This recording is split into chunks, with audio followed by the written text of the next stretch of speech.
Hi friends, அனைவருக்கும் வணக்கம். வாங்க சுவையான கேரட் பொரியல் செய்யலாம். வேக வச்சுருக்கேன் கேரட்டு.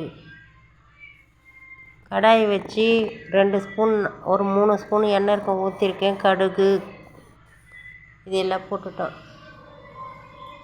வெங்காயம் போட்டுட்டோம். லைட்டாக வதக்கிக்கணும். நல்லா கோல்டன் கலர் வர அளவுக்கு வதக்கிக்கணும். நம்ம மெயின் அதுதான்.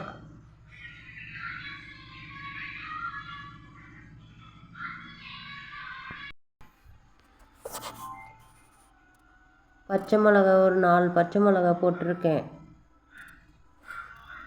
கருவேப்பிலை போட்டுக்கலாம். போட்டு நல்லா வதக்கிக்கலாம்.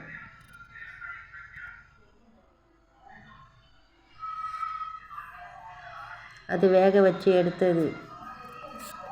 பூண்டு 1-2 தட்டி வச்சுருக்கேன். இந்த எண்ணெயில் போட்டோம்னா நல்லா முறுமுறுன்னு இருக்கும், டேஸ்ட்டாகவும் இருக்கும்.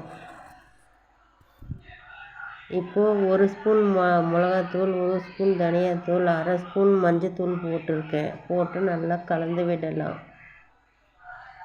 இப்போது வேக வச்சு எடுத்து வச்சுருக்கேன் இல்லையா, அதை எடுத்து கொட்டி கலந்து விடலாம். கொஞ்ச நேரம் அந்த எருப்பு மிளகா இது எல்லாமே போட்டிருக்கோம் இல்லையா, அது அதோட எருப்பெல்லாம் அடங்குற அளவுக்கு கலந்து விடலாம். சால்ட்டு ஆல்ரெடி போட்டேன். உப்பு போட்டு தான் வேக வச்சேன். ஆனால் இன்னும் கொஞ்சம் பத்தலை அது, அதனால் இன்னும் கொஞ்சம் சால்ட்டு போடுறேன். போட்டு நல்லா கலந்து விடணும். அந்த பதம் இருக்கும்போது நம்ம உப்பு பார்த்துக்கணும். இப்போது ஒரு அரை மூடி தேங்காய் எடுத்து வச்சு நல்லா இந்த அளவுக்கு பொடி பண்ணி வச்சுருக்கேன். அதை இதில் போட்டு கலந்து நல்லா ஃபுல்லாக இது மாதிரி நல்லா கலந்து விடுங்க. அந்த எருப்பெல்லாம், அந்த தேங்காய் இருக்குது இல்லைங்களா, அந்த தேங்காயோட எருப்பெல்லாம் அடங்குற அளவுக்கு நீங்கள் கலந்து விடணும். இப்போ ஃப்ளேவர் நல்லா பார்க்குறதுக்கு என்ன ஸ்மெல்லு, நல்லா கமகமன்னு வரும் வாசனை.